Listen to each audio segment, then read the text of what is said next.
A bright light waits at the end of the dark hall, and someone is crawling toward it. Suddenly, the boy looks to the side with wide, shocked eyes just as a beast charges, but he slips out of the way and sends the wolf crashing into a wall, sending debris flying everywhere. The monster knows it missed, so it explodes with pure rage. He sprints with all his might because he's terrified of getting caught, even as the animal closes in behind him. 10 years ago, Tokyo was shaken when a giant tunnel from another world suddenly burst into existence. And out of that dark tunnel, monsters carrying a deadly sickness crawled out. That day, people were attacked and infected, soon spreading the disease to others and causing a deadly chain reaction that claimed over 1 million lives. After that, tiny tunnels popped up all over Japan, forcing powerless people to run for their lives just like Seki. Even after his parents died and his sister got sick, all he can do is keep running. Kaido sprints toward his crew while a feral beast chases him with hot fury. As one shouts, "They're coming!" a boy wonders if that beast is the last one, while another warns Saiki that the finish line is right there. The boy keeps running, his face twisted between fear and stubborn hope. With a shining axe in hand, Godsuki stands ready to bring the beast down. It turns out a few people ended up with special powers after getting the upgraded vaccines from the carriers. Without even hesitating, the blond man lunges at the beast with his axe. His power shields him as the proto breaks free from the carriers. As the man strikes the beast squarely between its head and body, strawberry juice sprays all over. Feeling like a winner, the young man proudly claims he beat the monster and then grabs its head to snatch the crystal. Excited, he shows the stone to the crew as he examines it, just as someone shouts for Captain God. Suddenly, a woman pops up to cheer him on, declaring that every aircraft carrier in the area is sunk and the tunnels are gone. But the smiling captain calls a day and says having a lure makes everything easier, leaving Saki Kaido sitting there blushing while the boy just stares at the floor.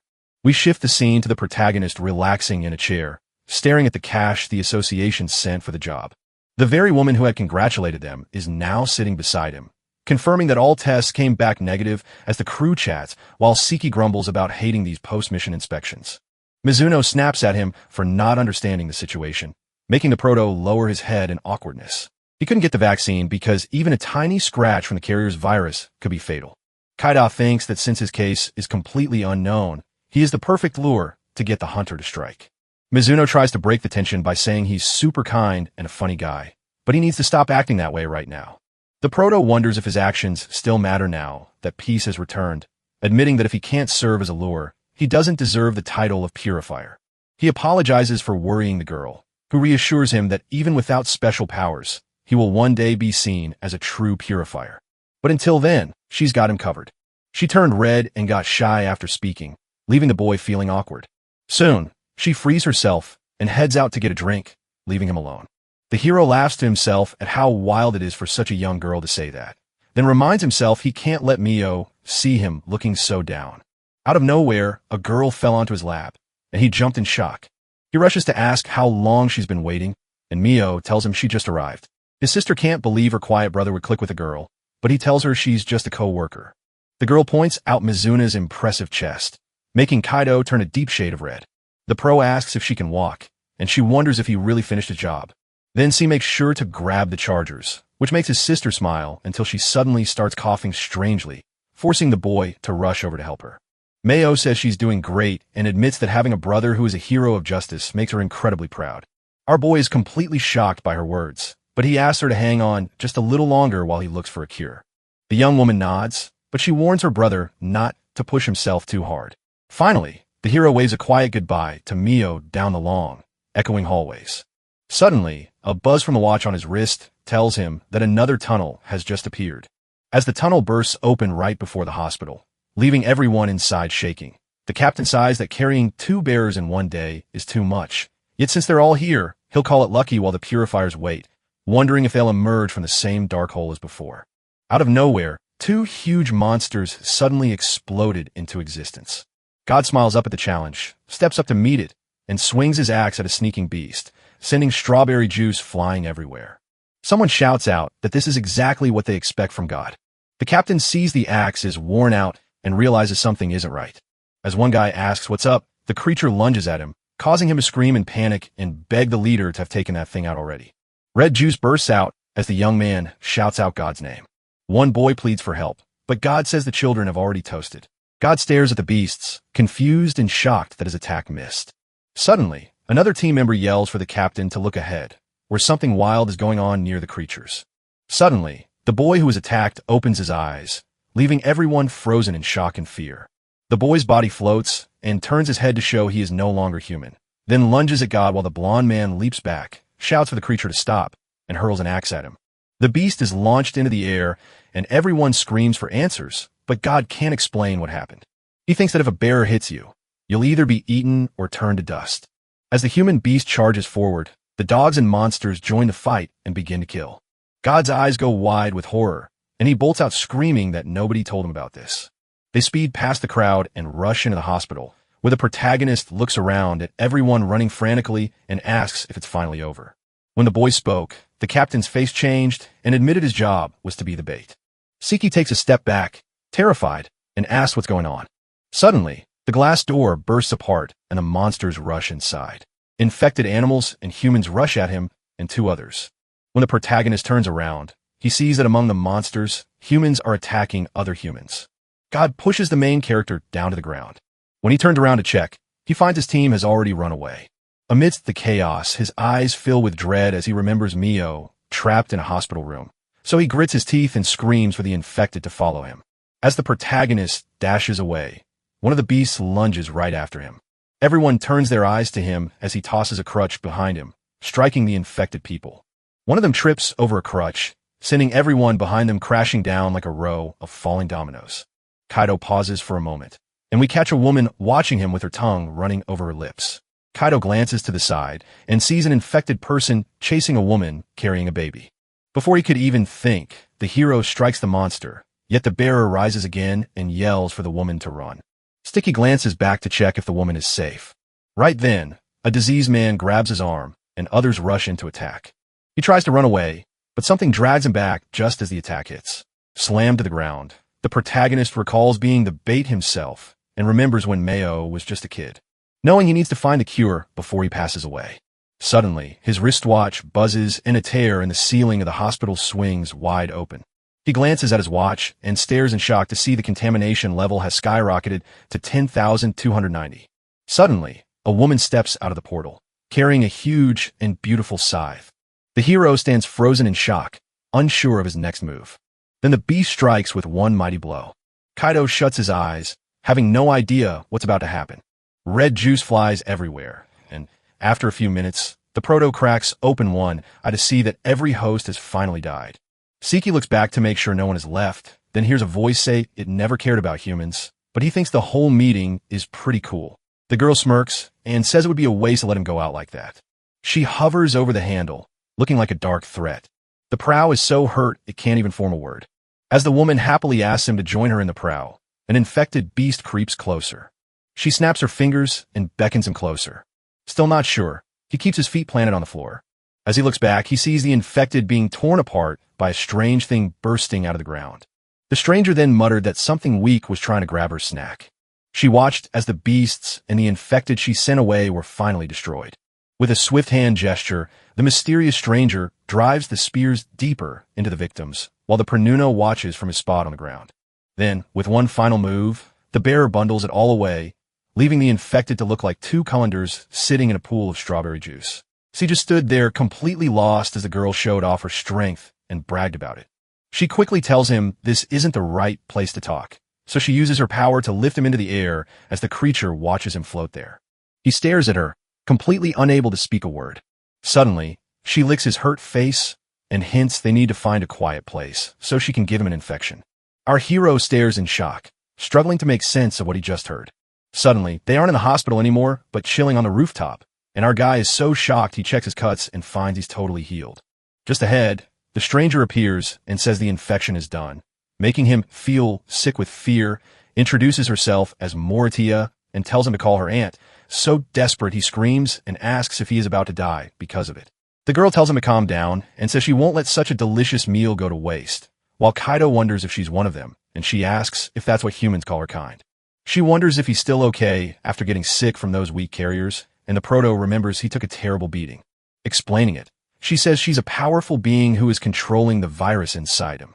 Stio's eyes go wide in shock as he pleads with her to save his sister, who has been trapped in a hospital for 5 years after getting infected. She asks for the boat's name, and he immediately tells her his own. Ant refuses his wish to switch places, explaining that her roots are now part of him, and he'd be in trouble if she ever left.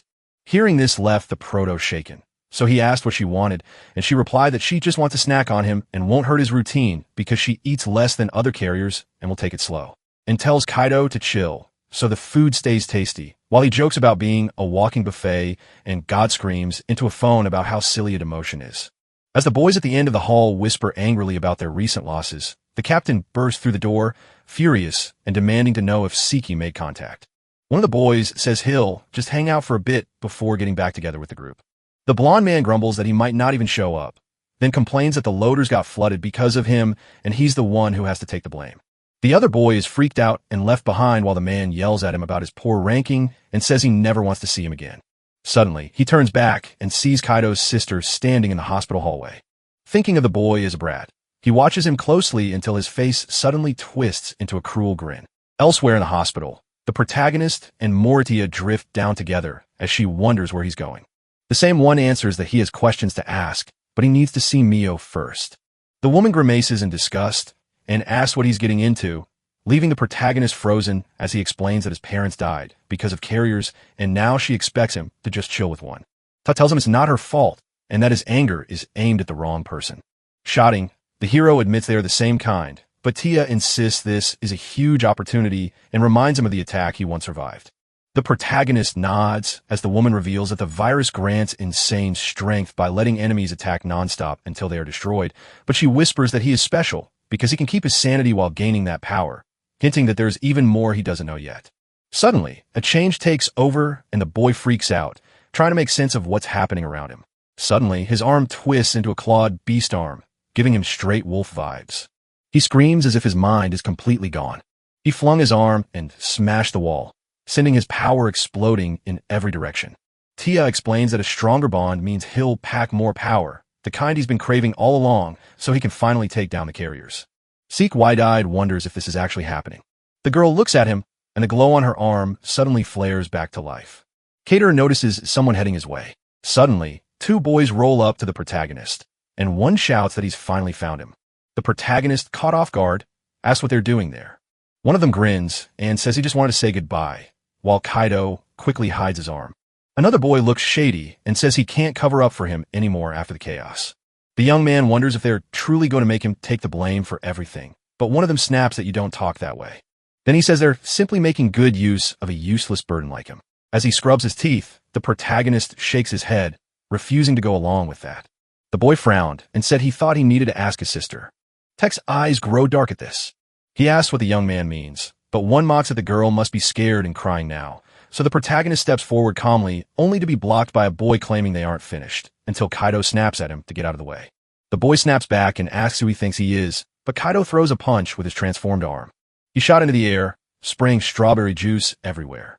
He smashes into the wall and falls flat on the floor, completely knocked out. The 2 other boys walked away shaken. The hero tells us he'll speak this last time and demands we clear the path. He stares straight into the eyes of the last few boys, who are looking right back at him. One of the boys tries to say his name, only to get punched instead. The friend is caught completely off guard as Kaido brings him down. Now his face is swollen with bruises and some of his teeth are gone. As the last opponent squeezes Siki's throat and yells punk at him, the protagonist's new hand slams down on his head. He sees that the boy's eyes are glowing red too. With a huge crash, our hero tackles him flat and sprints away, leaving him completely wrecked. Kaido kicks open his sister's door to find her room empty and the bed neatly made. Then his phone buzzes in his pocket. As he pulls the receiver from its cradle, puzzled by a call so late, Mizuno's voice surprises him on the other end. She's flinging words like captain and his sister around but can't speak them, just telling him to stay out of it. She tells him that MO is waiting at the exit near the second parking lot, and they'll have to call the cops. Once the call was over, she quietly repeated what she had said about that spot. Outside, Goten grips Siki's sister in one hand, while Mizuno struggles to pull him back. She questions his actions and warns him that this is kidnapping. The captain shouts for her to be quiet and then throws her aside. The girl crashed to the ground, knocked out cold, while the blonde kept walking and muttering that no one should mess with him. Then he turns his attention back to his mission. While playing a game in the car, he says that taking the brat to HQ will force Siki to follow, letting him shift the blame onto Siki, right before a room's window shatters and Kaido leaps from floor. Glass poured down on the car, making God look up with curiosity. Suddenly, the proto drops still, its red eyes glowing. The blonde woman stood frozen, staring at him with pure shock. While our boy grabs the guy by the collar, he flings him out of the car with all his might, sending him soaring through the air like a paper airplane. Tia jokes that his strength is off the charts, and since she's infected, she knows it's no surprise at all. He found his sister passed out cold in the back seat. He looks over and spots Mizuno knocked out on the floor too. The blonde walks back in and calls him a total loser, saying he's just an awkward mess. The boy spots strange marks on a man's face, and Tia warns that he's infected and about to be someone's snack.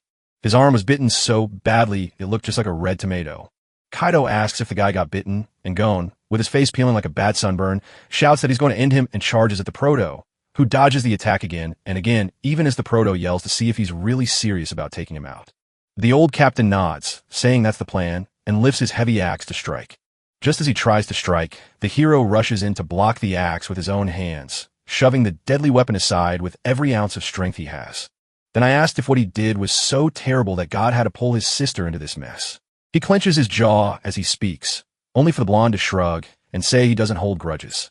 Stecky's eyes turn dark as the litter whispers that tormenting the boy and dragging him away is just stress relief, wishing he could have seen Mio's face when he told her about his brother's job, a story that leaves him on the edge every day, though he never complains and works hard simply because he loves her so much, even though she feels like a useless burden just taking medicine.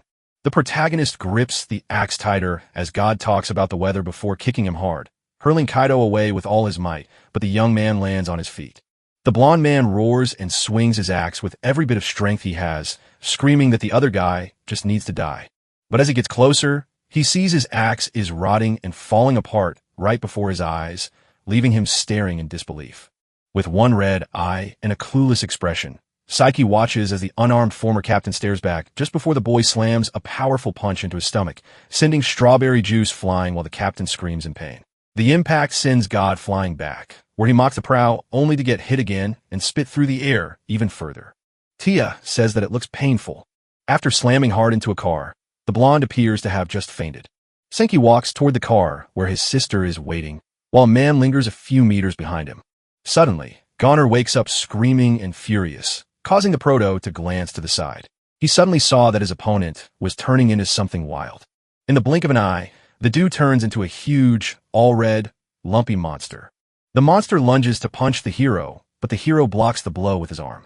Seiki is stunned when the creature, which seemed discarded, suddenly bounces back and lands right on its feet.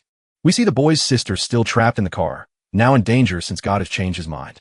Tia jumps out beside the prow and tells us that now the blonde is food. Curious about his next move, the creature suddenly spots him right there in the car. From a distance, Kyo lifts his hand, peels off his glasses, and tosses them onto the ground. He runs his hand through his hair and says that the guy hurt Mio. The monster spins around and stares him down. Suddenly, pink energy explodes from the hero's arm, hardening into a scythe, and Moritia beams with pure joy at the sight. Kaido grips the scythe's handle and vows to hunt anyone down if it means protecting his sister. Siki stands ready with his scythe, facing the red-eyed beast that is screaming as it charges straight at him. The red-haired girl arrives and asks to see what the proto can do. Then suddenly the monster zooms right up to the boy. Our boy looks up with a brave smile, showing he's not scared of anything. Without even a second's thought, the beast throws its fist. To protect himself, Kaido spins his gaze so fast that the monster loses a hand. Suddenly, the proto pops up behind the creature and shows off some serious skills. Angril, the red monster, roars once more and rushes in to try again. But our boy dodges quickly, launching into an epic exchange of blows. The red-haired girl appears again and explains that feeding feels like no pain and keeps going until they are finished. Seiki says he'll keep running and striking until it happens. He lands one more crushing blow that hurls the giant monster backward. It turns out our hero was driven by the memory of getting completely destroyed by that big blonde guy. With the scythe held tight, he strikes a deadly blow while telling the man how much he did for him. The monster is finally done for, since it's been turned into ground beef and can no longer attack. Our boy walks off, feeling pretty proud of himself. Inside the hospital, Meo slowly opens her eyes and sees her brother, who is so thrilled to see her awake. Sticky teases her about looking perfectly fine, and she laughs that she's actually feeling great. Then she reveals that the boy who once saved her is the one who made her faint, and our hero nods, telling her that Mizuno was the one who warned him. Curious, Mayo asks if he means the girl with the huge chest. Once he nods, she whispers that he should thank her later, but her chill demeanor instantly snaps as she suddenly remembers the blonde guy. Then she says he mentioned something, and the prow asks if she's talking about going to Ratsuki. She figured it out just by watching how Maya responded to the name. Seiki explained that the guy was infected by a strange new carrier that left him completely crazy, so all his words made no sense. Mayo screams in surprise, wondering if he was safe because of her, which leaves our boy totally stunned. With tears in her eyes, Imo insists he only took the hit because he loves her, but his proud sister dismisses him as silly, pointing out he has a super strong older brother watching out for him. With wide eyes, the girl admits he really does seem different, and the proto agrees. While outside the hospital, two guys chat about the wild times ahead after so much chaos. So he walked home with a smile, while Mio told him she thought it was cool and asked him to take care of himself. We end up at Prow's house, where he barely makes it inside before someone else shows up. He turns to the red-haired girl and suggests they figure things out first, mentioning his recent victory over Retsuki. But his thoughts are cut short when Aunt San smiles and transforms right then, explaining that high-class carriers can change their look since they are clusters of viruses. The most important thing is for Kaido to decide what he really wants to do, as the woman encourages him to keep his mind sharp while he asks if he can use that special power alone since his abilities are stronger and to get an extra boost from the red-haired girl he's connected to. Kaido then asks if he can take on the aircraft carriers all by himself, without needing any special powers like the other purifiers do. Sans explains that the virus inside him, which keeps the infection under control, works on the same vibe. The prawn smiles, happy that he finally understood it. The girl remarks that he is still too weak to unlock his full power. In the end, she took just a small taste, but if their connection grows, he will become much stronger. But he knows that living less means dying sooner. And while the PRA says this is a serious problem, S promises not to push him because she wants to stay by his side for a very long time. Feeling humiliated, Siki insists they keep this secret because if anyone catches him hanging out with the carrier, it's game over, so they also have to stay away from high-level purifiers. Sans claims she'll never lose to a human, but she agrees to this fight only to keep him safe. Kaido is thrilled by the news, but the young woman rises and points out that maybe the boy just wants to keep her a secret so he can have her all to himself. Desperate, the protagonist insists it isn't like that, but Sam says he looks too confused to argue, while a spying drone suddenly crashes down from a massive dinosaur's attack. A guy in armor is terrified and tells everyone to hold the line, but a soldier says they won't last long. Then a plane flies overhead with a voice warning the boy they're near the target and counting down while the dinosaur below attacks without stopping. With soldiers screaming in panic that the monster will break through while Tano calls out, something suddenly falls from the sky. The kid who jumped from the plane is diving down to crash right into the red dinosaur. But by the time the beast notices, a giant flash of blue lightning explodes and leaves every soldier frozen in shock. As dust cleared around him, the hero declared he'd added another legend to his story, revealing he was the 21-year-old first-class purifier, Tino Yussi. All the warriors cheered with excitement, ready to be rescued. The boy grins while chatting with someone about a new mission, but he warns that a strange transporter has appeared, turning humans into violent monsters. Plus, there's a key witness still waiting in the wings. Tur gives a sly grin and says the situation is serious enough to call him in, making everything even more interesting. The next morning, Kaido checks his bank account and finds he only has 623 yen left. He throws himself on the floor, screaming that he's broke and needs a new game right now. Sen sat in his chair and asked why he still needed the association's help if he could take down the bearer all by himself. Our boy rubs his head and says that these broken pieces are how the group makes its money. Without those helpers, he couldn't trade the purifiers or keep the peace, so he's forced to share instead of hoarding. The red-haired girl tells us everything is a total mess. As the hero stands up, he declares that these shattered pieces, known as the bearer's heart, are what can stop the virus. Acting like a cure for the infected, they are Meiyo's only lifeline, meaning he might soon have no choice, especially since the boy can't even buy food right now, which is already an emergency. Picking up his phone, the protagonist sees a message from the Purifier Association about an upcoming skills assessment. So he gets ready and heads out, wondering if Mizuno will show up with her injuries still healing. Until Sam appears and asks what kind of event this is, and the protagonist explains it's an annual combat simulation run by the district where rankings are based on actual achievements. We discover that the Purifier ranking system has 5 classes that determine your mission rewards. Sen asks KO where he stands on the GTHC list, and KO replies that he is at the very bottom. Then the girl asks if he's so weak he can't even make it to the 5th class, which makes him feel annoyed. As Seki walks past, other boys laugh at him for being in the 6th class and showing up for the test. One of the guys jokes that he heard a protagonist is good as bait, and they might be testing how fast he can run away. S asks if they should get rid of the boys, but Kaido says that would be way too far. To keep things low-key and avoid standing out, they'll play it safe during the test. On the racetrack, one person gives the signal while another shouts out the names of the next runners. The annoying guy from before walks up and says he has to run with the 6th class, asking why Seki isn't using his special immunity to boost his body. Laughing, he admits he forgot the boy has no immunity, apologizes, and his friends crack up. With a smug grin, the bully steps up and declares he'll show everyone how it's done. Then he grabs this perfect moment to trash-talk Mayo. While the talentless protagonist complains about his family's burden and wishes the girl were dead to make things easier for him, Kaido stays quiet as the boy gets ready to begin. Still talking to himself, the fool promises to wait for the prow at the finish line.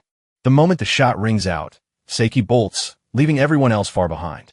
Deciding to take Sans risky help, he builds up speed and launches himself over a huge ramp. As his classmates stare in shock, unable to keep up, the smiling blonde girl tells him she thought he'd hold back. Our furious boy declares that the plans have changed, and now he's going to make everyone eat their dust. We see Tao, UCI, looking on from afar as the race goes on. As the proto zooms through the twisting tree tunnels, jumping and shouting without stopping, one boy yells at the young man, needs to slow down here, because it's the trickiest part where the supports are only 3 meters apart.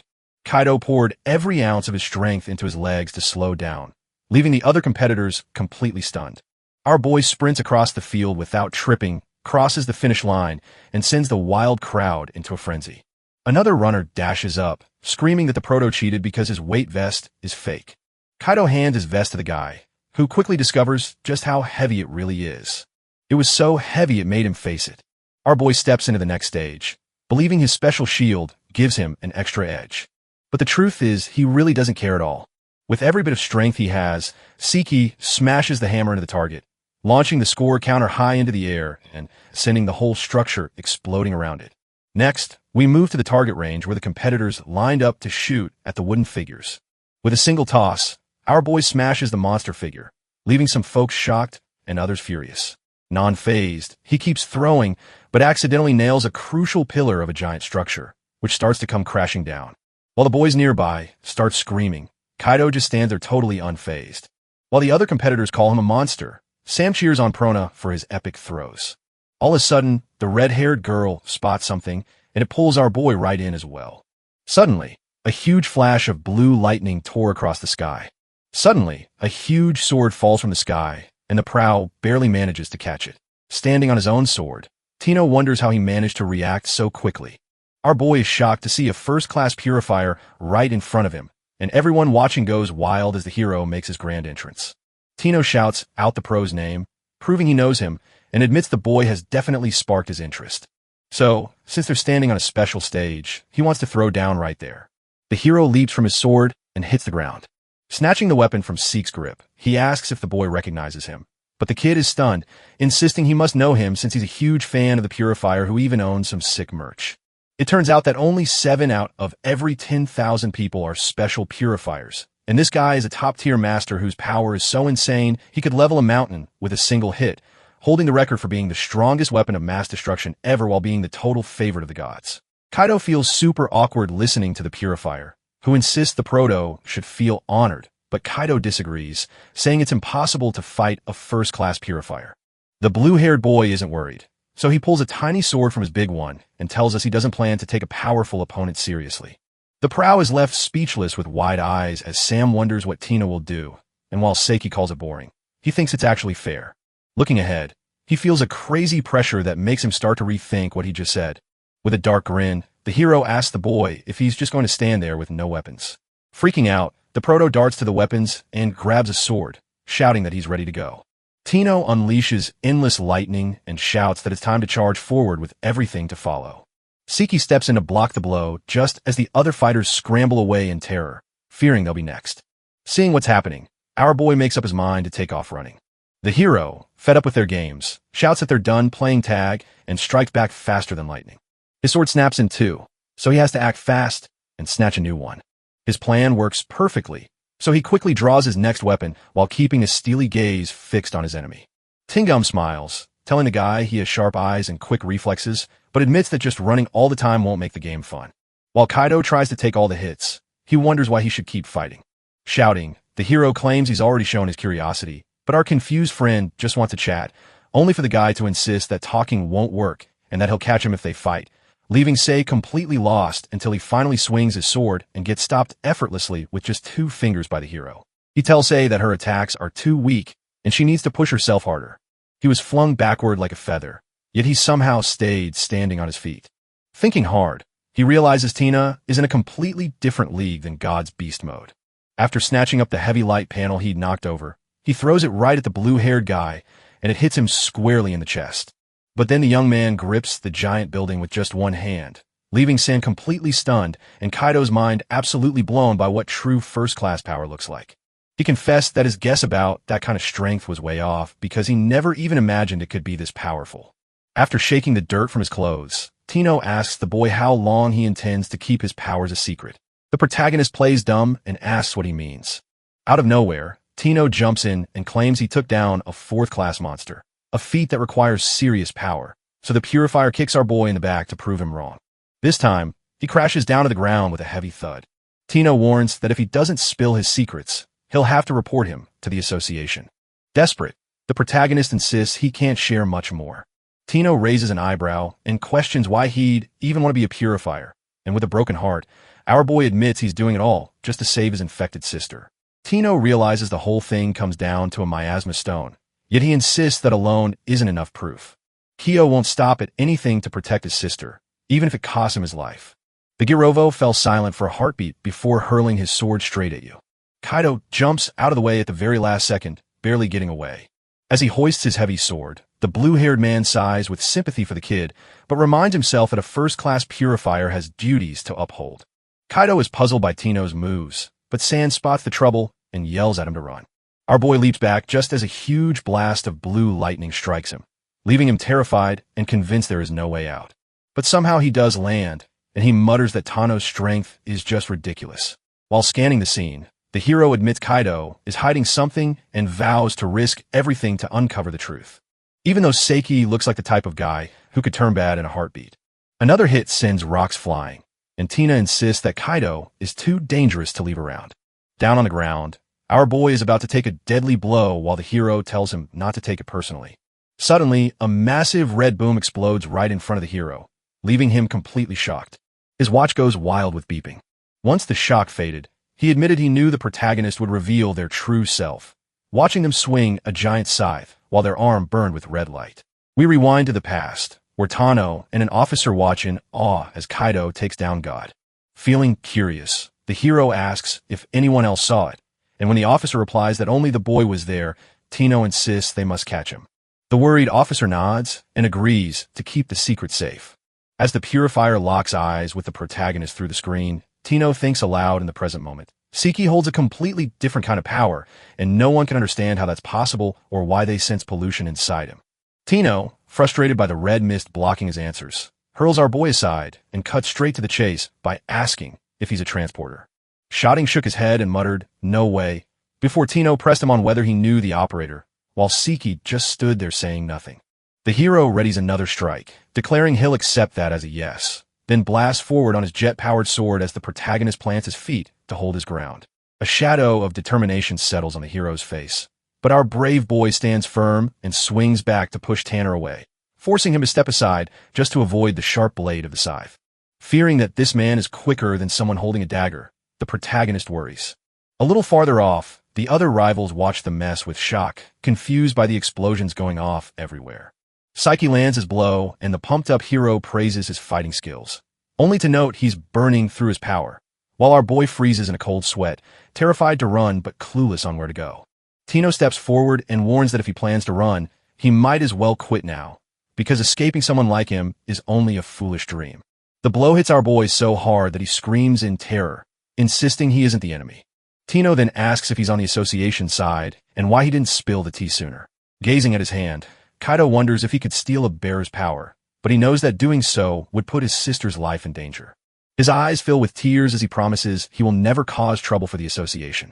The hero finally understands the truth, yet chooses to charge forward with everything he has. Terrified, our boy can't believe how fast Tino is, knocking him to the ground and saying he knows people like him. He drops a theory that people often go beyond their limits to protect what matters to them, which makes them trustworthy, but Kaido is confused and asks what he means. The hero lifts his sword and declares that his next move will surely bring our boy down. If he wants his sister to have a future, he has to fight with everything he has. The protagonist just stands there as Sans calls the moment interesting. Our wingless hero Tino grabs the creature's attention with his flying weapon and finally gives it the freedom it has been craving. Even though she's excited, the red-haired girl asks if he truly understands what that means. Kaido wonders if what he's about to do will actually cut his life short. Without waiting for a reply, he declares that death is better than letting Mio down. Sans grins, nods that he understands, and confirms that the host's wish is perfectly fine. After the bite, Sei grits his teeth and tries to push through the sharp pain. While Tino works hard to clear the land, pollution suddenly surges. Sans looks up and calls it delightful, but the hero keeps falling to unleash his holy justice shining meteor attack. As Kaido's body begins to shift, the pollution index shoots straight up. Blinded by a brilliant light, the hero rushes forward to find his scythe has grown huge, and as they scream and crash together, a massive explosion erupts. Tino and Kaido never take their eyes off each other, not even for a heartbeat. The hero fights hard to keep his legs from shaking. While the hero sighs in disappointment, our boy refuses to drop his shattered scythe even as it explodes into the smoke, leaving him unharmed while Seiki writhes in agony. Clutching the broken remains of his legendary scythe, the hero lifts his huge sword with all his might, ready to finally end this fight. The hero grabs the chance to strike, smashing the blue-haired boy's shield into fragments with a single, powerful blow. Tino griped his sword tightly and shouted, "That's enough," leaving Kaido confused. With his free hand, the hero lands a heavy punch on the young man, who screams in pain. As Sans' strength fades and he cradles the proto, Hino whispers, "Seiki will be proud. He is truly a man of trust." And then we find C still lying unconscious. Suddenly, he wakes up and locks eyes with the hero relaxing on a bench, smiling, while Tino reassures him that the young man isn't trying to scare him and wouldn't have left him behind if he wanted to. The hero tells the proto not to even think about running, because they're already in a helicopter speeding toward Tokyo. More specifically, straight to the Special Purifiers Association's headquarters. Panicked, our boy shouts that Tino isn't the hero trying to kill him or hand him over, but rather that Seiki was the one summoned by the association, while Tino grabs the moment to ask if he knows he failed the test, only for our boy to deny it and blame it all on Tino himself. Switching topics, the hero says he wants to ask about what happened at the hospital and promises not to spill any secrets back at headquarters. Cater is worried, but knows exactly what needs to be done. Tina jumps in to reveal that the girl on camera was the host, and the young man's powers come from her. Our boy admits he knows nothing about this, so Sam jumps in to warn him that the hero shouldn't know about her. Confused, the Blue Guard dude asks the pro where they're looking and offers to show the host. With a grin on her face, the red-haired girl shakes her head and says no. Seiki nods in agreement while staring at the hero, admitting that the young man's great looks make her feel a little shy, knowing they probably wouldn't get along anyway. The host wonders if his translation job is done, but Tino, holding his chin, says there's really nothing more to do. Our guys are panicking about heading to HQ, but the hero tells them to relax because he has a solid plan ready. Soon after, the duel rolls up to the association's building. As Yusi steps out of the elevator, he quietly tells the proto to keep the transporter's existence and her strange obsession with him a secret before they walk into a room and knock before going in. Once the green light appeared, he pushed the door open, introduced himself, and said, "A new transporter has just arrived from Kago, and he's here to drop off the investigation report." As everyone at the table stares down Seiki, he realizes he's meeting the tough-looking president of the Purifiers Association, Kazuki, who actually seems even more intimidating in person than on TV. So, with a sour expression, Kazuki thanks the hero for his efforts and reminds everyone to listen to the report. Then Tino says he stood up to the new host on site, with the 6th-class Purifier Psyche right there to support him. Super nervous, the pro shouts to introduce himself and says it's a pleasure to meet everyone, but Kazuki just asks what he means by 6th class. While others ignore the question about who took the special exam, Kaido starts his explanation by saying that new carriers make their victims go crazy and spread a second infection. The Prow insists the explosion happened because Tia taught him the truth about the convergence, and he showed this same proof to both the new host and the berserk victim, leaving the suited men in shock and terrified that this is a huge threat. Another guy jumps in to say it's even worse because the infected can now pass it on to others. With his arms crossed, Kazuki insists on seeing the results, but first demands to know if Tino means Seki was so powerful he hunted down all the other hosts at once. Because if that's true, the young man deserves the credit, especially since Kazuki knows what the dude is hiding. Kaido tried to steady his nerves and stick to the plan, reminding everyone that the transporter had done a good job for him. Frightened, he is asked by two men if he is infected or immune. Our boy admits he never thought he was safe from it.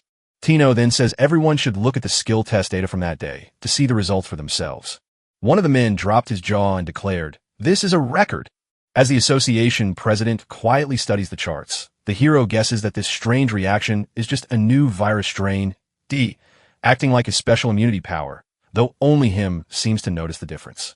Grinning, one member exclaims that if this is true, it will open new doors for humanity and leave everyone present hyped, while another thinks to himself that Kaido says everything unfolded exactly as Tano predicted, recalling their time in the helicopter when the hero noted that pulling off a trick required mixing a bit of truth with a lie since taking him out would be a waste. After a few more explanations, the pro asks why the purifier would try to help him when it could just report him to the association. As the hero stands up, he reassures the young man that he isn't working for the association but for justice, which means he chooses his own path. Hearing those words sends our boy's thoughts straight to Mayo. As Tino sits back down, he admits he's doing this because it's the right thing to do. He's shocked, but will do anything to help the young man as long as he stays on the right side of the rules. Kajito just dips his head to say thanks, but the hero shakes it off, saying it's way too soon for that. He didn't realize the guy in front of him was just trying to hide his tears. Suddenly, we snap back to the present as the hero marvels at Seki's new skills, but just as the group gets too excited, Nagato, the powerful purifier, jumps in to warn them that they're ignoring a much bigger problem, leaving the Peronas even more terrified and demanding to know if they should trust that story. Then he points out that everyone seems to have forgotten how many people are suffering because of it, and making friends with an operator is a total nightmare to even imagine. So she believes Seki needs to be dealt with right now. Tino shouts that this won't fix anything and that the young man is just another victim, which sparks a huge argument. Suddenly, Kazuki shouts, "That's enough. After all, the first-class cleaners shouldn't be fighting each other."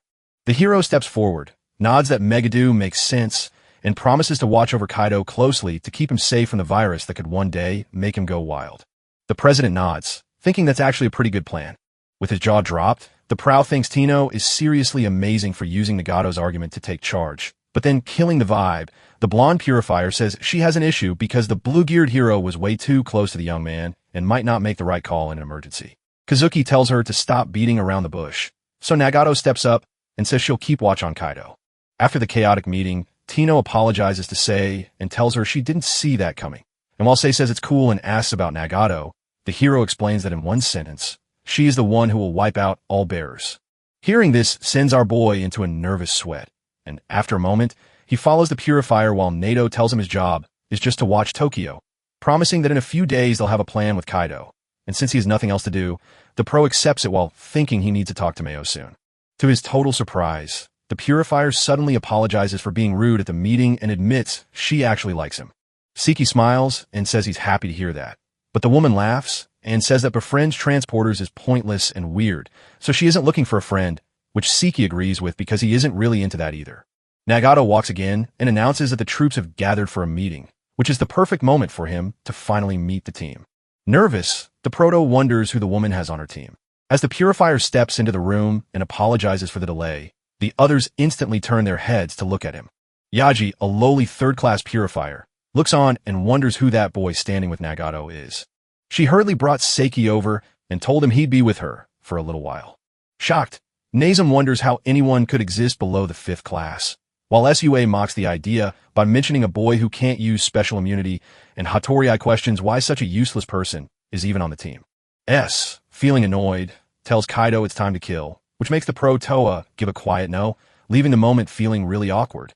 The room falls dead silent until Nagato reveals that Alino came up with the plan, but she begged them to watch over the boy, which leaves the team even more stunned. She tells the group that Seki will join their next mission and urges everyone to take this chance to get to know him better. Suddenly, the team bolts toward the prow, hitting him with a flood of questions, some deeply personal. Our guy freaked out because he doesn't even know Nagato well, but Yaji cut him off to say he's already lost 10 years of his life just for speaking up, since everyone knows how amazing, smart, cool, and beautiful Captain Nagato is. Hearing this, Kaido smiles as Natsume admits he became a purifier because she once saved his life, while Hattori jokes that the boy has told this tale a million times, only for Suma to jump in and say Nagato's charm is all about her brains. As the pink-haired girl giggles, she calls them all a bunch of fools. She grabs her phone and tells Kaido she'll show them the secret video of the captain with a kitten, a sight so cute that everyone will melt. Suddenly, something crashed into the phone with a loud bang, tucked right into the wall beside the prow. It was actually Megadu who tossed the sword, dying of embarrassment while she claimed the device was confiscated, causing everyone to apologize as if they'd spilled soda on a new game. Toriomi, the second-in-command and vice-captain, steps up to warn that everyone will be left behind if they don't hurry. So he orders the team to move out, and soon they are seen trekking through the forest where Nagato notes the pollution level is a cool 5,000. We also found out that another team has been sent over, and they're all just fine. Suma remarks that whatever they're hunting must be incredibly sneaky, because there aren't any other operators around. Thinking hard, Hattori admits he's never seen such a strange pattern and feels a bad chill, while Siki seizes the moment to introduce himself to the vice-captain since he missed his chance earlier. The man introduces himself with excitement, but the proto admits he's unsure how much help he can give and wants to learn, only for the purifier to surprise them by saying he works just for the paycheck and won't be able to do much. Then he threatens to take out anyone who stands in his way, leaving Kaido terrified and wondering why everyone here acts so strange. Natsume wonders what they'll do if the monster never appears. But it turns out life isn't that easy, because a horned monster jumps out of the trees right now, hungry to eat him for lunch. Suma declares the problem solved as her quick arrows strike the giant creature's arm, causing strawberry juice to splash from its mouth before it collapses to the ground. Just then, a new monster jumps out from behind the group. Hattori spins around to laugh at the monster's failed attack, while the guy in glasses keeps firing his weapon. The blue-haired boy claimed it was his prey, but Suma noted that even with injuries, the beast's fastest winds charge right at the fearless purifiers. The green-haired guy admits the enemy is tougher than he expected. As the monster on the ground grabs the boy's leg, making him scream in despair, Yaji sees the horror and shouts out in worry. He shouts a warning to his friend, telling him that another monster is about to crush him. The boy looks up just in time to see the chaos explode into his world in a split second. Just then, Kaido shows up and claims he needs to borrow Natsume's shoulder. Gaining speed, the proto leaps into the air and readies itself to hit the horned creature. With just his two fists, a flash of red light explodes on impact, leaving everyone to wonder how that could even happen. Our boy quickly sees that the tables have turned, and now he's the one in danger. With two beasts eyeing him with sharp teeth, the hell monkey roars so hard the sand seems to grin, while the proto rushes in to grab the foot of one monster. He chooses to hurl it at the others, who scatter and fly away when struck right in the middle. Hattori and Suma stand there with wide eyes. So they decide to strike back and end the danger. Kaido smiles and says, "They are indeed amazing, just as we expected." Natsume, feeling irritated and confused, can't figure out why the guy is so strong. Just like Suma, who is equally puzzled about how that's possible if Seiki has no special immunity. While Yaji thinks about it, he wonders if the young man might even be stronger than Captain Nagato. Hattori admits he thought he was just a tiny rat. From a short distance, Tori whispers to the captain that Kaido moves with surprising ease. Then he claims the monster isn't a new carrier, which means there are more of them hiding out there. Floating in the water, the proto scrambles to figure out what's going on. As other monsters circle the team, S steps forward and declares that he is the reason they are safe. Even though our boy knows the carrier is an old model, he feels a bad vibe about this situation. Siki's guess was right, because a scary monster is hiding down below. The team holds its ground, waiting for the attack to come. The monsters don't wait a second. They decide it's time and charge straight at us. But one of the horned monkeys takes a hit from our dude and gets pushed back, making Natsume wonder if this guy is really just a 6th grader. Hattori insists that the kid is clearly on Nagato's level and could even be stronger, even though he'd been thinking the same thing just moments ago. Yaja tells him to chill and stop talking nonsense. Suddenly, something grabs the girl's attention, and as she looks up, she sees 5 beasts diving toward her and her teammate. But luckily, someone stops them and tears the monsters apart, after which Nagato warns that they are in enemy territory and must stay sharp, leaving the shocked par wondering how he missed the woman attacking them. Stuck, the blonde purifier says for sure that the captain is the strongest. A few minutes later, Hattori claims they've already wiped out 20 enemies, but the pink-haired girl shakes her head, pointing out that the math just doesn't add up since the area is swarming with 5,000 contaminated threats, while the enemies they've killed only had a total of 100 points of pollution. Kaido decides to ask his aunt what she thinks. She says the purifier is correct and that a dangerous something is hiding there. So for the shadows, the Proto watches in fear, wondering if it's just one of them. He remembered the moment he learned that the highest contamination level ever recorded was 1,800. The red-haired girl then tells him that hidden isn't the right word to describe the ground beneath Yaji's feet cracking. With a surge of power, our hero leaps in just in time to save the purifier. As Sans grins and reveals that Kaido always knew a monster popped from the ground, the carnivorous plant snaps Suma up whole, making the excited redhead declare it epic and joking that it probably melts prey for better flavor. Siki screams and tells her stop laughing. The rest of the team charges at the enemy, filled with rage over losing one of their own. Natsum swings his brass knuckles while Hattori slashes back with his sword. The trouble is, it looks like none of the men are finding any luck. As the red gas begins to leak from the monster's mouth, just as it opens wide to take another bite, the danger grows. Even the oldest purifier in the group is so shocked it doesn't know what to do. Watching Mado charge into battle, he shouts that this is a brand new kind of enemy and tells her to turn back. But the purifier ignores her pleas and slashes the giant plant with her sword, cutting right through its thick parts. With his mouth open, Kaido asks how the damage wasn't canceled out. Sans admits it's true, but the weapon's light is so thick that the magic trying to stop it can't catch up. As the dust settles, the vice captain and captain wait for the man to strike the underground beast with his axe, triggering a deafening roar that brings up a swirling purple mist and a pair of glowing red eyes from below, only for a sudden plant tentacle to lunge at the fleeing prow while Yaji clings to him in his arms. With a fierce resolve, the monster decides to try again, pushing our hero to abandon the purifier and face it head-on. With both hands, he grabs the tentacle and pulls with all his might, trying to drag the creature out of its hiding spot. Kaido's plan works surprisingly well as a massive cloud of dust erupts into the air. Tia smiles and remarks that this is likely the first time that issue has surfaced, adding that they are now facing a mid-level transporter. Yaji opens his mouth wide to check the contamination level, and his shock grows when the device on his wrist flashes the number 3070. With everyone screaming, Natsum wonders how that thing could be so radioactive. Kaido pauses to think, weighing whether using his power is the smart move. Suddenly, Hattori yells at Nagato to remember Suma.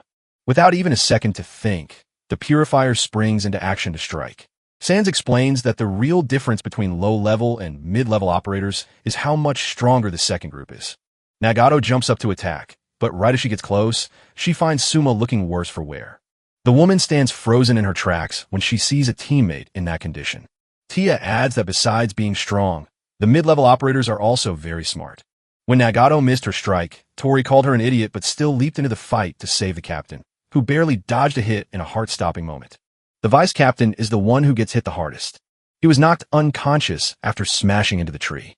Nagato and her team panic, but suddenly the creature lunges at the purifier, forcing her to swing her sword to defend herself.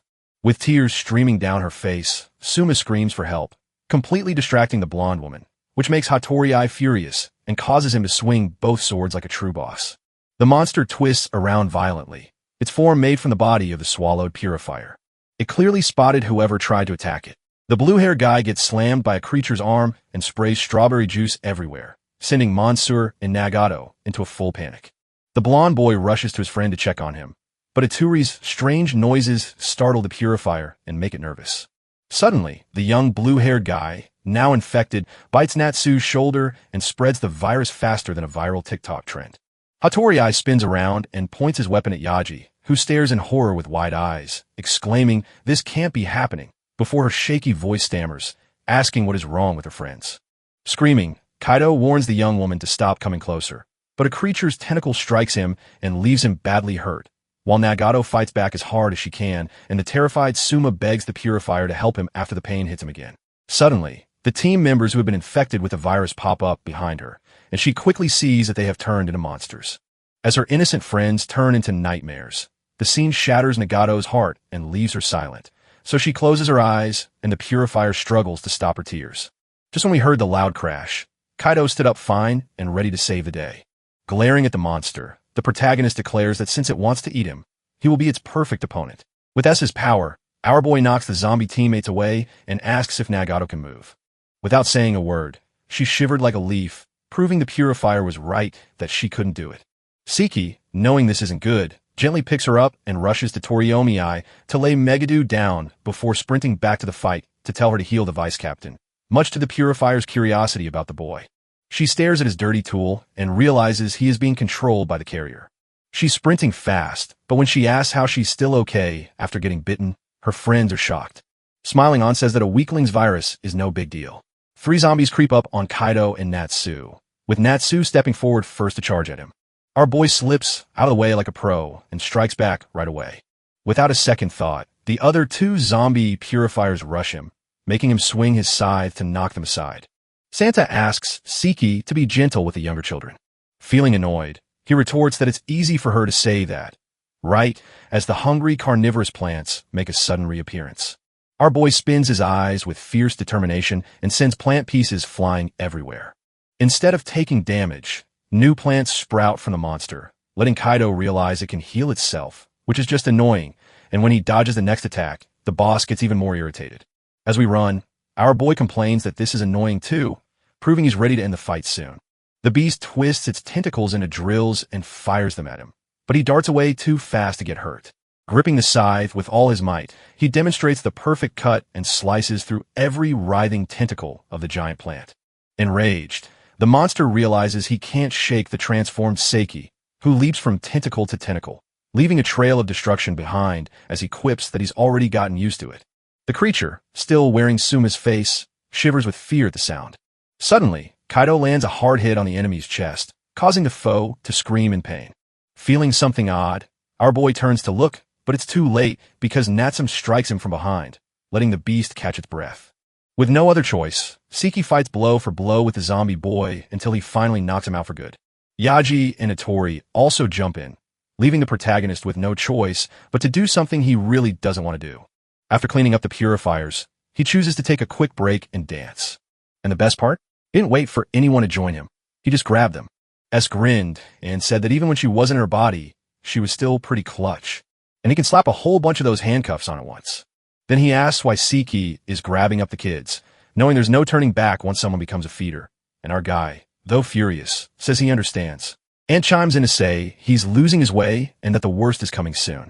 He shouts again, insisting he knows the truth. Shrugging, the red-haired girl says it doesn't seem that way, noting that human feelings are just a huge mess. Kido charges at the battered target, which stands tall despite all its damage.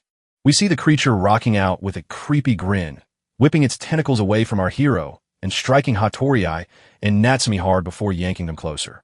Confused, the protagonist asks herself why the feeders were saved. Aunt knows the big event is coming, so she says that's just her way to whip up a quick meal. The creature laughs maniacally as it drains every bit of energy it can from the trapped purifiers. Still confused, our guy asks what the young woman is talking about, since feeders usually hang out with transporters. S says they're nowhere near that, then explains that the bearers actually attack people to cool down their virus.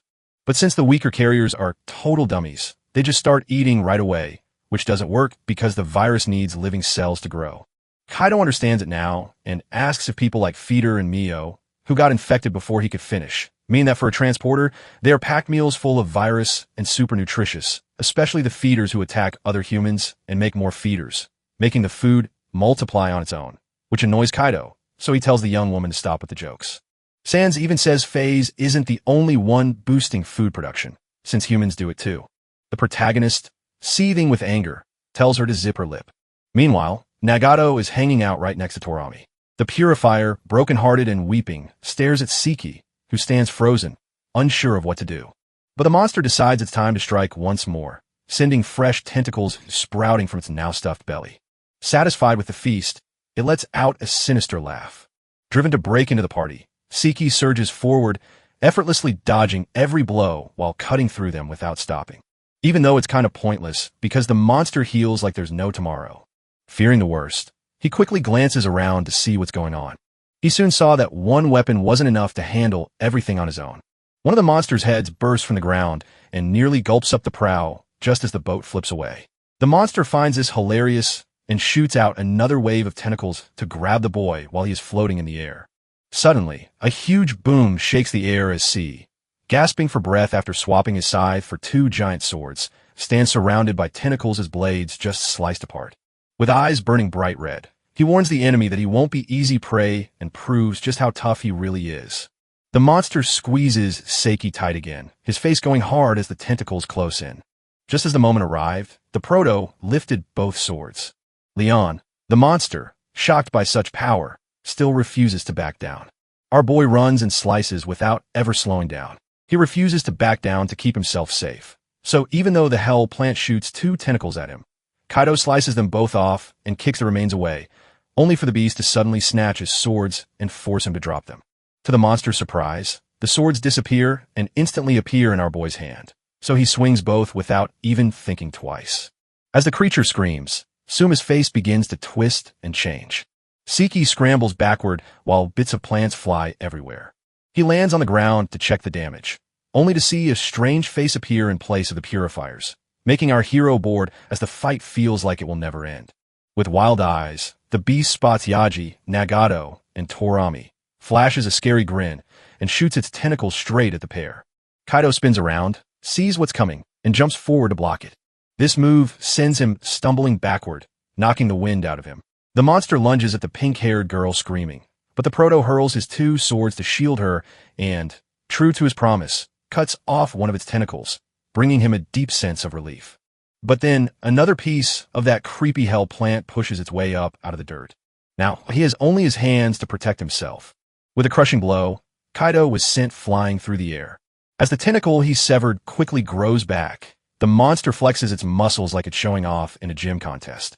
Our boy grumbles about the annoying regeneration, snaps that his mom is dumb for not seeing he has enough energy to finish the fight, and then yells at his pet creature to shut up after she points out he's stuck babysitting the useless, almost dead girl. Curious about the plant monster, he asks if it really steals nutrients from the soil, but Tia laughs and says no, because its miasma stones make healing way too easy, so when he doesn't know how to fight it, he just asks what he could do to take it down. It might try to smash everything all at once, or it could just keep slicing until it runs out of juice. But he says, man, that's way too much for someone like you. You're not ready to fight a mid-class bearer, so it's best for the boy to ditch the deadweight and bounce. Knowing Kaido isn't running away, the red-haired girl asks if he's ready to fight to the death. Our guys have all agreed that I'm not going to die, but Tia says if I keep this up, that is exactly what is going to happen. Then Seiki suggests another way, and Sans asks if you were just talking about him eating you again, but the pro nods with determination, while a worried Sans isn't having it until the boy insists he'll do anything to save his sister, even teaming up with a transporter and taking out a former human who ditched his crew. Tia then says her master never listens, but she'll do whatever he wants. Since she's annoyed, she'll make it sting a little more and drag it out just a bit. As she bites down, Seiki screams and freezes while the monster tries to figure out what's happening. As the prow yells and turns into a monster, the carnivorous creature grins in terror. Tia orders him to finish off that weak monster right now, and with Kaido sporting new horns, our hero leaps into the air to crash straight into his target. With his mouth wide open, Nagato spots Tia while the proto powers up and keeps charging. When he gets near, he starts hitting so fast that the enemy screams in pain and fear. A huge boom erupts, sending a giant cloud of dust flying everywhere. Once the work is finished, the proto can't wait to see what happens next, and realizes the monster is so scared it's trying to run away. He digs fast underground to chase it, shouting that it won't get away. One of his swings strikes the monster right where it is weak, tearing its head off. Tia lets out a relieved smile as the monster tries to heal itself, but its power seems to have run out. The red-haired girl grins and says it's useless. The middle class can't fight back against the powerful ones above them, so Sticky walks over to the trapped monster, grabs the miasma stones connected at a single point, and gets what he needs. Tia, buzzing with excitement, asks the proto if it can feel the stones now. The creature pulls its old dirty trick, making Suma's face beg for help to trick the hero into hesitating. But T quickly snaps him out of it by pointing out the monster is just mimicking the human it ate, and that the purifier is gone forever. Hearing this makes Seiki grit his teeth, but he finds the courage to plunge his hand into the screaming monster, only to watch the thing keeping it alive vanish like magic the moment he grabs it. As the proto grips the stone, his hands tremble with a heavy mix of rage and sorrow. Tia suddenly appears and asks if he realizes he's turning into just another carrier. As Saki stares at the light blue miasma stone in his hand, his vision suddenly spins and he stumbles forward, dropping to his knees right before Nagato as memories of the boy's actions flood back. even though he looks normal now. Toriyama shouts to the purifier, jarring him right out of his daydream. The vice captain warns that Yaji is about to break free and asks for help tying up the girl. Spinning around, the captain leaps in to show she's got his back. Just then, Kaido's body began to twist and grow until he became a terrifying monster. He dashes toward Nagato, who just stands there looking completely confused. Then boom, a huge explosion of red color breaks out. All thanks to our boy, who just landed a sick hit. When Tia saw the purifier slip away, she thought she had it, but noticing the boy sounded strange, she asked if he was still sexy. But the young redhead with her red hair jumped in to take a turn because her host was too tired. Nagato's voice trembled as he asked if that meant he was a carrier. Kia grinned wickedly and said, "Yep, got a problem with that," while Miss the Purifier fumed in anger. Yet the red-haired creature didn't care, noting that this woman, unlike Tino, looked at them with pure hate in her eyes. Sitting on a branch, the Purifier questions Tia's plans since she's a parasite hiding inside Kaido. Feeling hurt, Sans explains that coexistence helps the boy gain power, and after eating the food she gets, she thinks it's impossible while the bear shrugs and says he doesn't care, then warns that letting her live would be a big problem. Even though she isn't at full strength, she is ready to step out and face her. Tia flexes her muscles so hard that the air around her bursts into a giant explosion. Nagato, trying to protect himself, jokes, "This is a joke," and asks the vice captain to deal with Yaji. Suddenly, the pollution checker on the purifier's wrist starts beeping. After getting hit for a crazy 58-44 squinting, Nagato says he can't ignore that. As he drops down from the branch, he says it is his job to clean things up. So he feels glad the bearer appeared, knowing it will make her purification much simpler. An intense battle begins, with Tia blocking every hit even though she isn't at full strength yet.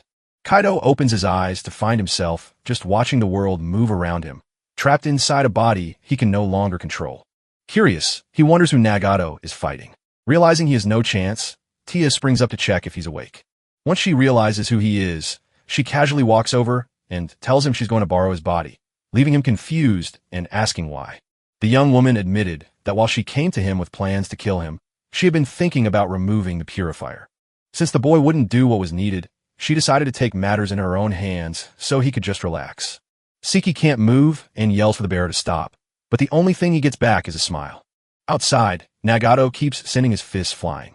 After wiping her tears, Tia says, "You're doing well for someone who was just crying," but the purifier charges forward, telling her she doesn't need praise from Transporter. The red-haired girl halts the woman's sword with a single hand and asks if she truly meant that to be a compliment. After stopping the attack, the bearer tries to hit back, but Nagato is too fast and dodges. Then while Tia also jumps away to steal the sword, Anato catches it midair and lands glowing yellow hits to finish the move. With a sneer, Tia claims the woman is weak and dives back into attack with everything she has. The purifier weaves through the air to strike the bearer from behind, sending a massive explosion rippling outward. With wide eyes, she realizes the creature defended itself again, and Tia laughs, saying she just made it a little tougher. She left the captain and vice captain dumbfounded by her power. With a flourish, the red-haired girl hoists Nagato into the air and declares that it's time to make this real hurt a little more. With little to do, the purifier crosses her arms just before a massive blast knocks her backward, crashing her to her knees and leaving Torma worried. As the necklace slips from the purifier's neck and hits the ground, it springs open to show a picture of her as a child riding on her dad's back. The photo shatters the purifier's heart just as it breaks Seiki's, making him remember how, as a little boy, he once said he wanted to be just like his dad when he grew up. Even though he's just a reporter, the man admits that hearing those words from his own son makes him feel incredibly proud as a dad. Suddenly, we're thrown back to that crazy day when a monster crashed the boy's family party, and his dad had to fight hard to protect him and Mio no matter what. With his sister clutched tight in his arms, Siki screams at the man, but the man just smiles and says he's counting on him. Before he leaps from the high road with the monster, he doesn't make it.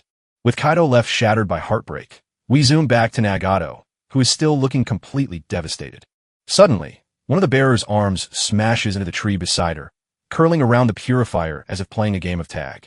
Our boy steps up to calm Tia down. With a smug grin, he acts all impressed and tells the woman she's just in the way, boasting that just as he protected Mio, he could clear out any other obstacle.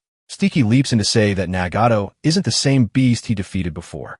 The bearer nods to show she understands, and as he realizes she is still human, he remembers the boy's words that a bearer will always be a bearer.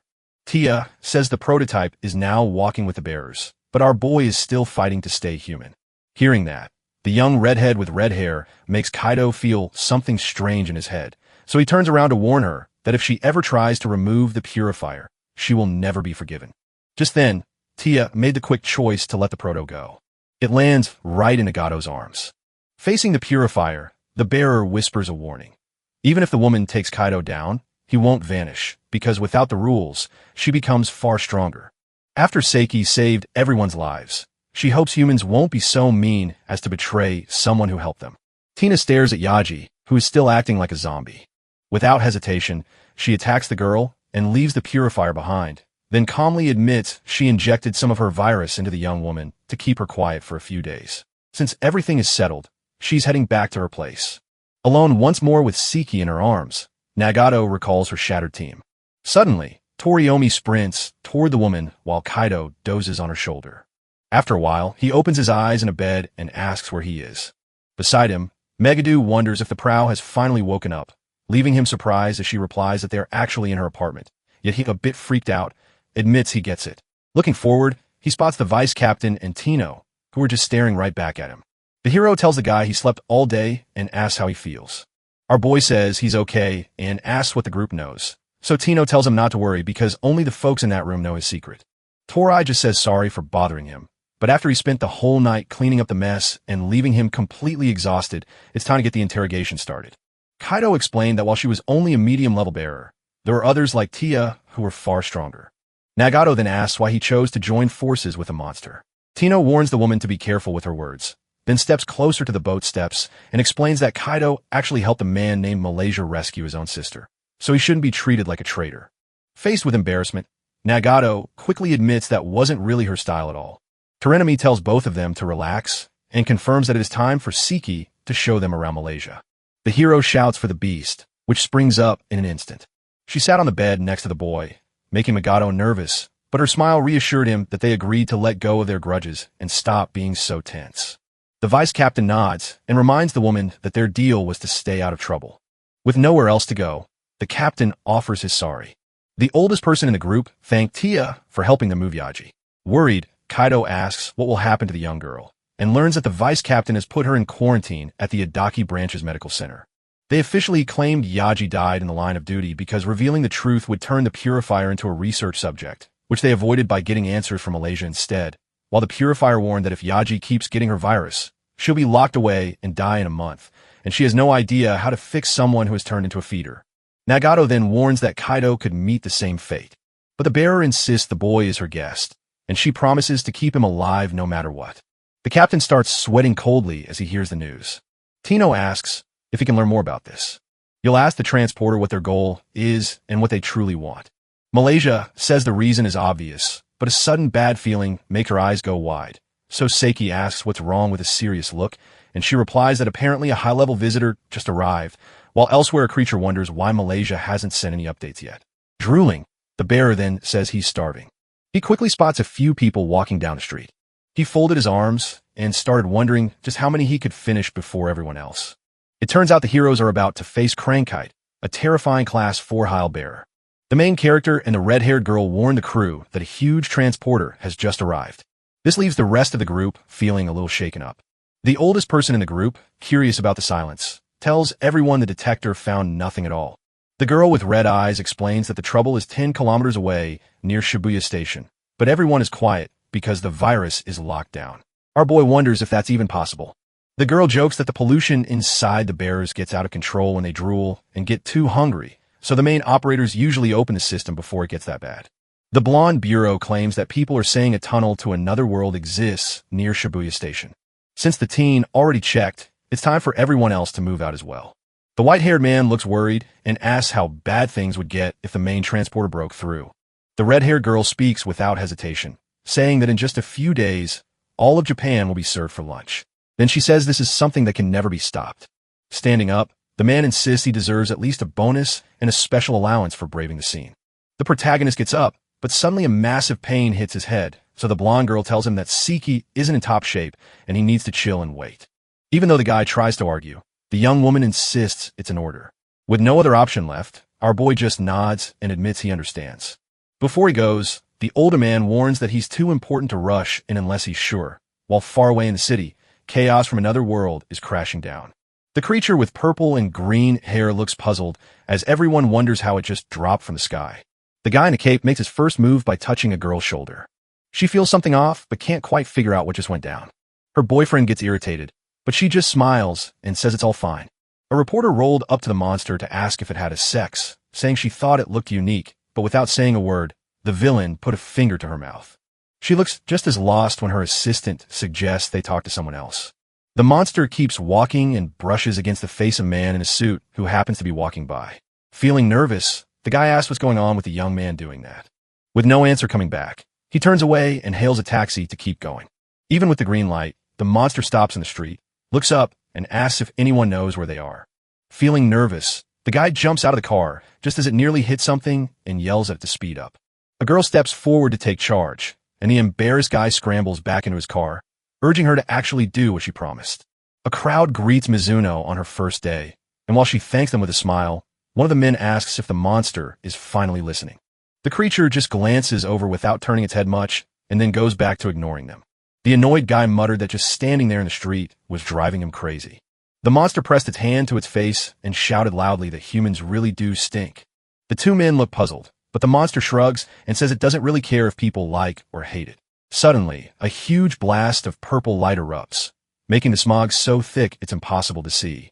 Suddenly, the monster lunges forward, pinches both guys' faces between its hands, and blasts them into exploding strawberry fountains, leaving Mizuno staring in total shock. The monster claims its tongue is tingling, which is already quite a treat. Another guy rushes up to grab his shoulder, but before he can say a word, he gets knocked down too, leaving the girl even more terrified. The creature walks over and casually reveals it just wiped out everyone to infect them, sending the crowd into a total freakout with an aura darker than a black hole. The crank made it plain that he doesn't like anyone touching him. Mizuna screams, so loud it would wake the neighbors. Then she draws her sword. Shaking like a leaf, she's told not to quit by her opponent, who claims eating leftovers isn't his style. While over at the apartment where the main character is relaxing, a young redhead insists it's time for some chaos and asks what he's talking about. She says that once they lock in the spot, they can't fly too far from it. Since Japan is just a tiny island to keep the tunnels from popping up elsewhere, they decided to expand the island's buffet area. Hearing this makes our boy boil with anger, while the girl tells him he needs to calm down. She explains that if they want to grow, old, low-level operators have no chance, and our friend points out that there are purifiers out there to handle it. But she fires back, saying the main carriers are actually patients, and for a normal human, he's got some serious ego. We zoom back to the city where the monsters grab Mizuno by the neck, ready to plant their seeds like it was just another day of gardening. The same couple keeps walking and talking through the streets, just like the reporter and her partner did. The man in a suit and tie is selling his taxi. Then the monster cracks its knuckles, and the room goes quiet. Suddenly, the young man's girlfriend starts screaming so loud it shakes the air around her. The young man found it hilarious and told her she was overreacting. Suddenly, she shifts into a fierce warrior and launches a surprise attack on him. The reporter even turns into a scary beast, leaving the guy with the hat completely stunned. Inside the taxi, the man in the suit tries to snack on the driver, but Pooh is so shocked he loses control, crashes into a truck, and causes a massive explosion from which zombies suddenly start crawling out. Even with its body burning and a grin on its face, the creature says it's time to expand its buffet and wait for prey to get trapped, while chaos erupts in the city and people sprint for their lives like it's Black Friday. While hidden in the shadows, the reporter's assistant films the chaos, muttering to himself that someone must have just opened the gates of hell. The one pulling all the strings stands there, feeling good about the mess they made. The cameraman wonders why the guy isn't running as the monster vanishes and reappears right beside him with a dark stare, mocking his terror by refusing to care what he's doing there. The camera falls away, leaving only the young man's scream in the air. The protagonist was so glued to the TV that when he realized Crank Heights was in the city, he immediately bolted for the door. Suddenly, the red-haired girl unleashes her power, binding him tight with glowing red ropes. With our boy face down on the ground, the girl asks where he thinks he's going. Screaming, he demands to hunt down the monster, but she refuses to let him go because she knows he can't fight the enemy alone. He keeps trying to persuade her that they can win if they join forces with the elite purifier Madono and everyone else. She disagrees, saying that if he goes there, Crank will find out she's alive, and that will only make things worse. He ground his teeth so hard he could barely speak, muttering that there's nothing worse than seeing all those people die out there. She looks at him with her bright red eyes and says that this isn't about him at all. Out of nowhere, his phone began to ring. At the other end, Nagato calls for Siki and warns that many have already been turned into food, but they hope to calm the crowd, just like they did with Yaji. All they need to figure out is if it can actually be done. Our boy lies perfectly still on the ground, keeping his silence. The red-haired girl tells him it's impossible, not out of anger, but because she knows the virus is designed to wreck cells as it spreads, so stopping it would take a huge amount of power. Even though it was sad, the blonde girl said she understood. Listening to everything, the boy with blue hair turns to his boss to ask about the self-defense team they asked for. The man then says that the Ichigaya, Mishoku, and Meguro squads are already on their way. Since the goat's home sits in the Manhwa district, he can hop over to Shibuya from the east. The young guy agrees with the warning that we can't save the infected, but the boss insists we wait because the media is quiet, and killing them now would just look like a cold-blooded murder. So he holds a crew in place until the self-defense troops arrive. There wasn't much more to add, so the young man simply said that everyone would give it their all. He spins around and says he'll go in first while the other two deal with the zombies. Mika snaps on his gear and dashes straight into the chaos, while the monster stands in the fire, puzzled that the zombies aren't multiplying as he expected. Suddenly, a squad of soldiers appears, shouting that the Horiguchi team has breached Shibuya Station and needs an evacuation route set up for civilians. But another soldier warns that their tear gas and tranquilizers aren't working, so the second lieutenant insists they keep trying to stop the threat without firing a shot. The soldiers fling their nets to snag the rising horde of zombies as they push forward with their shields, but there are just too many of the infected, and the nets can't catch them all. The monster glances back, sighs that those must be people from our world, and growls that they better not bother him. With just a quick twist of his wrist, he calls forth wolves and other monsters that surge up from the ground. The second lieutenant spots the creatures and shouts a warning that they're about to attack from behind. Those who can quickly spin around and unleash their blasts at the furious monsters, kicking off a huge shaking. But the bullets just bounced right off the creature's tough skin, showing that this attack was a complete failure. With no choice but to stand still, the soldiers freeze in terror, bracing for the worst. Just as they scream in terror, a bright blue light streaks in thanks to Ma's arrival, followed by a massive explosion that obliterates the monsters and lights up the whole city. Stunned soldiers watch their hero, who had just saved them, stand his ground against the monster, even joking that if the beast just wanted to hang out, he'd be its tour guide. But he refuses to let that virus spread, so he must first purify the creature while grinning with delight as Crank claims another fresh snack. With a steely resolve, Ma steps up to face the enemy while ordering the soldiers to rush the civilians to safety. The guys nodded and began to step back. The monster then spoke, saying the young guys seem to know he's not human. He moves with the look of someone who has fought this exact scene before, launching his attack while shouting that he isn't here to talk. Just as the danger strikes, the monster flashes its shield up instantly. Mika breaks through the shield with one punch, leaving the monster stunned. The young guy teased the creature, saying it wasn't as tough as he'd thought. After gathering enough speed, he swings his huge sword forward once more. To defend itself, the monster lifts a hand that soon hardens into a strange purple crust, trapping the hero's sword. The young guy smirks, amps up his weapon's power, slices the monster's arm clean off to force it back, and buys himself time to heal. From a short distance, Miko watches it all unfold. But then his opponent disappears from view, showing that it's not only fast but also sneaky. Suddenly, the monster leaps out from behind the young man and warns him that, at this speed, he'll catch the infection. Ma apologizes and then blasts a huge flash of light that throws the monster backward and ruins its face. The hero laughs at the wounded creature's attempt to flee and heal, noting that it isn't nearly as tough as it believes. With no pause at all, the young guy swings his sword and charges forward, hitting nonstop with his weapon. While the monster leaps and screams to dodge the blows, Ma notes that its healing won't last forever, so he keeps swinging until the beast runs out of life, and the monster shouts that it can't happen. High above the battlefield, a helicopter hangs in the air. It's a media ship struggling to broadcast the chaos unfolding below. A guy steps forward to announce that the first-class purifier is about to fight someone who looks human, but is actually the Chaosper who caused the wild mess at Shibuya Station. We see a crowd in Muro, all super excited, watching the big showdown. In Shinjuku Ward, the atmosphere is electric, and Minato Ward is just as lively. The broadcast is now on the TV in Nagato's crib, where the main character and the fiery-haired girl are meeting. Now we're back out on the battlefield. The monster is scrambling to dodge Micah's attacks, but things aren't going well for it. Micah zips around the room, showing off how fast and agile he is. Suddenly, a monster throws a car at him, but our hero swings his big sword to stop it. But the real shock wasn't that the monster hefted a single car, because the hero weaved through the entire pile, hit them with pro-level moves, and sparked another massive explosion to light up the whole scene. Screaming, he asked if the monster really thought that would work, and the monster just admits it's not great at fighting. Suddenly, it summoned more cars with its mighty power and threw them at the young warrior once again. Just as he's about to land another hit, he screams that this whole strategy is completely useless. He jumps high toward the cars, looking like he might shatter into 1,000 pieces. Suddenly, Crank proudly showed off his endless hunger and huge collection of irises, boasting that he was about to knock down an entire building. Mecha's eyes go wide, completely stunned by what he sees. As it keeps flying through the air and bragging about how strong it is, the monster then throws the building as hard as it can. With a worried smile, the hero says, "This won't be any fun," before a giant explosion turns the building into nothing but wreckage. Crank walks through the broken pieces with a grin, happy to have made the mess. Suddenly, he notices a blue lightning bolt suddenly bursting out of the concrete to his side.